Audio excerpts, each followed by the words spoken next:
કોડીનાર સહિત ગીર સોમનાથ જિલ્લામાં કુદરતે આજે પ્રચંડ તાંડવ કર્યું છે। ભારે પવન સાથે પડેલા 6 ઇંચ વરસાદે સમગ્ર શહેરને જળબંબાકાર કરી દીધું છે। ખેતરો પાણીમાં ગરકાવ થઈ ગયા છે તો ઊભા પાકને મોટું નુકસાન પહોંચ્યું છે। ગામડામાં ખેડૂતોના ચહેરા પરની ખુશી ગાયબ થઈ ગઈ છે, કારણ કે પાક તો પાણીમાં ગરકાવ થઈ ગયો છે અને મહેનતના સપના તૂટ્યા વરસાદની વાવાઝોડાની રમતમાં।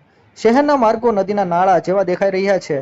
ઘરોમાં પાણી ઘૂસી જતા લોકોનું જીવન ખોરવાઈ ગયું છે। ભારે પવનના કારણે વૃક્ષો ધરાશાયી થયા છે, વીજળી પ્રભાવિત થઈ અને સામાન્ય જનજીવન પર કુદરતની આફત તૂટી પડી છે। દ્રશ્ય એવું છે કે જાણે કુદરતની ફિલ્મનો તોફાન પડદે નહીં પરંતુ હકીકતમાં ઉતરી આવ્યો હોય।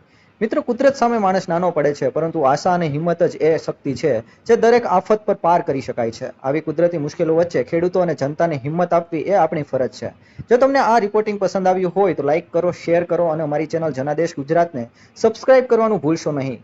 સાથે જ કોમેન્ટમાં લખજો શું તમારા વિસ્તારમાં પણ વરસાદમાં હાહાકાર મચાવ્યો છે કે શું।